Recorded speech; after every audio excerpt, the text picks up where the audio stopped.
প্রথমে আমরা একটি A4 সাইজের খাতা নিয়ে নেব। তারপর এইভাবে এক স্কেল বরাবর নিচের দিকে দাগ টেনে নেব, দাগটা গাঢ় করে। তারপর আমরা মাঝ বরাবর 15 সেন্টিমিটার হালকা করে একটা দাগ টেনে নেব, মাঝ বরাবর হালকা করে। এই হচ্ছে। তারপর হচ্ছে 2 সেন্টিমিটার করে 2 শূন্য বরাবর ধরলাম। তারপর দেখো যে 2 সেন্টিমিটার পর 2, 4, 6, 8, 10 কটা হলো? 1, 2, 3, 4, 5, 6, 7টা দাগ দিয়ে নিলাম। তারপর এপাশেও আমরা 7টা দাগ দিয়ে নেব। দাগ বলতে ডট। 1, 2, 3, 4, 5, 6, 7, 2, 4, 6, 8, 10 করে আমরা 7টা এপাশেও ডট দিয়ে নিলাম। এখন আমরা স্কেলটি ধরে 15 সেন্টিমিটারে 2 সেন্টিমিটার করে হালকা করে ডট দিয়ে দেব। 2, 4, 6, 8, 10, 12, 14 যে হালকা করে আমরা ডট দিয়ে নিয়েছি। বোঝার সাপেক্ষে আমি একটু গাঢ় করে দেওয়ার ট্রাই করলাম। এরপর এই দাগ বরাবর যে ডট আছে এই ডটে আমরা হালকা করে দাগ নিয়ে নেব। হালকা করে এই দাগটা পরবর্তীতে আমাদের মুছে ফেলতে হবে, এই কারণে আমি তোমাদের বোঝার সাপেক্ষে এই দাগটা ব্যবহার করছি। এইভাবে সম্পূর্ণগুলোই দাগ টেনে দিতে হবে।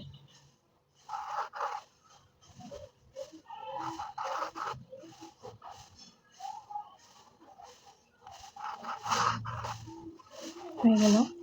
এখন আমরা এই যে মাথা থেকে এই প্রথম যে ডট, এই দাগের এই প্রথম যে ডট, এটাই মেলাতে হবে।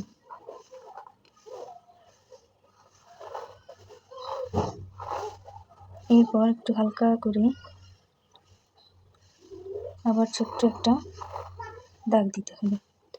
এখন এই বিন্দুটা বাদ দিয়ে এই বিন্দু থেকে এই দ্বিতীয় ডটে আবার একটি দাগ দিতে হবে।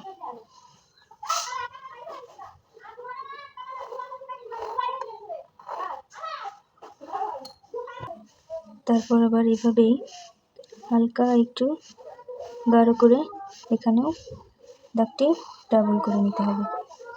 তারপর এই বিন্দু থেকে এই ডটে এইভাবেই দাগ টেনে দিতে হবে। আবার সেমভাবে এখানেও দাগটি হালকা করে ডাবল করে দিতে হবে। তারপরে তৃতীয় ডট থেকে এই ডটে আবার দিতে হবে। সেমভাবে সম্পূর্ণটা আমরা দিয়ে নেব। তারপর এই ডট থেকে আমরা এই ডটে হালকা করে সেমভাবে আবার ডাবল করে দিয়ে নেব। তারপর এই ডটে থেকে এই ডটে সেমভাবে দাগ দিয়ে নিলাম, ডাবল করে এটাতেও নিয়ে নিলাম। এখন এই ডট থেকে সেমভাবে লাস্ট ডট পর্যন্ত নিয়ে নিলাম, এটাও ডাবল করে নেব। হয়ে গেল এক পাশ। এখন আমরা সেমভাবে এই সাইডেও করব। এই উপর থেকে প্রথম ডটে দাগ দিয়ে দেব। সেমভাবে এই সাইডের মতো এই সাইডেও দাগটি ডাবল করে নেব।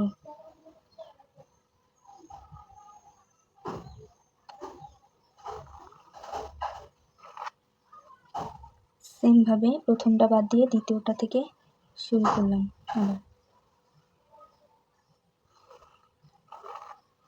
সেমভাবে এটাও ডাবল করে নেব। সেমভাবে এই পাশেও আমরা সবগুলো করে নিলাম। এখন আমরা এই নিচের দিকে এই যে দাগগুলো আছে হালকা করে যে লাস্টের দাগটা দিয়েছিলাম সেখান থেকে এটা মিলিয়ে দেব।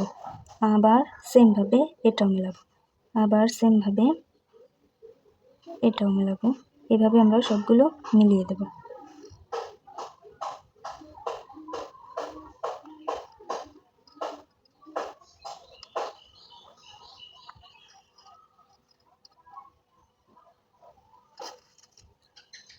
ঠিক একইভাবে আমরা এই সাইডেও মিলিয়ে দেব। সেমভাবে এই সাইডেও আমরা সব মিলিয়ে দিলাম। এই যে দ্বিতীয় যে দাগটা রয়েছে এখান থেকে আমাদের শুরু হয়েছে।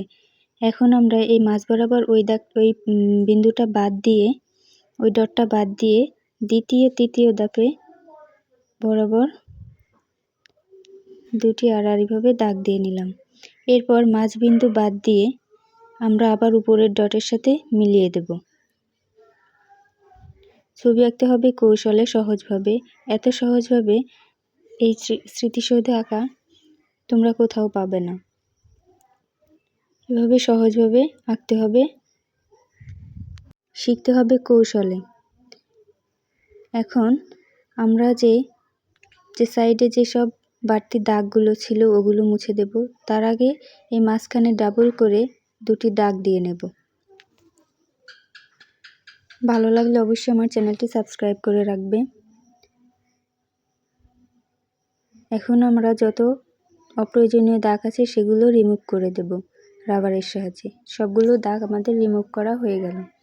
এখন আমরা নিচের দিকে আরেকটি দাগ দিয়ে নেব। এখন এখানে ইটের শেপের মতো আমরা কিছু শেপ দিয়ে নেব।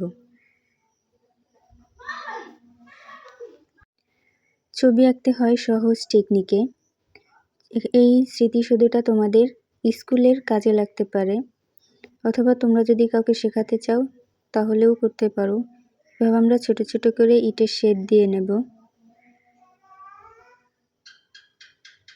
বাদবাকিগুলো করে নেব।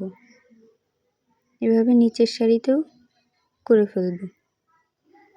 এখন আমরা 8 ইঞ্চি বরাবর একটি পতাকা এঁকে নেব। জাতীয় পতাকা প্রথমে এটা আমরা বাঁশ এঁকে নিলাম বরাবর। এখন আমরা পতাকাটা এমনভাবে আঁকবো যাতে দেখে মনে হয় যে পতাকাটা উড়ছে।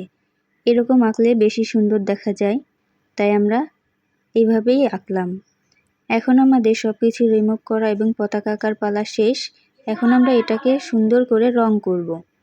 প্রথমে দেখতে পেলে আমি কি রং এবং কোথা থেকে শুরু করলাম। এভাবেই এই প্রত্যেকটি যে দাগগুলো আছে এই দাগের আমরা পূরণ করে দেব। তারপরে আবার এটা দেব, আবার এটা দেব। এভাবে আমরা একটার পর একটা কালার করে নেব। কালার করার পর দেখতে অনেক সুন্দর দেখা যাবে। তো এভাবেই আস্তে আস্তে রং করতে হবে। রং করার পর দেখতে অনেক সুন্দর দেখা যাবে। তারপরে এই সাইডের মতো আমি এই সাইডেও রং করে নেব।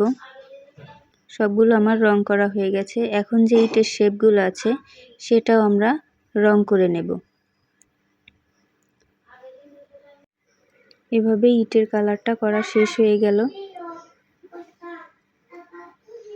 এখন আমরা পতাকাটা রং করে নেব। প্রথমে সবুজ কালারটা দিয়ে আমি এটাকে পূরণ করে নিলাম। এখন আমরা ভিতরে লাল রংটা দিয়ে দেব। জাতীয় পতাকাটা উড়ছে, এখনই কতটা সুন্দর দেখা যাচ্ছে, তাহলে শেষ হওয়ার পর কতটা সুন্দর লাগবে একবার ভাবুন। এরপর যে ভিতরে যে ফাঁকা ফাঁকা জায়গাগুলো আছে এগুলো মূলত হয় যে সিলভার কালার। তো এখন আমি পেন্সিলের সাহায্যে সবগুলো সিলভার কালার করে নিলাম। এখন চিত্রটা কি সুন্দর ফুটে উঠেছে দেখুন। ভালো লাগলে অবশ্যই লাইক, কমেন্ট এবং শেয়ার করবেন, আর সাবস্ক্রাইব করতে ভুলবেন না। ধন্যবাদ।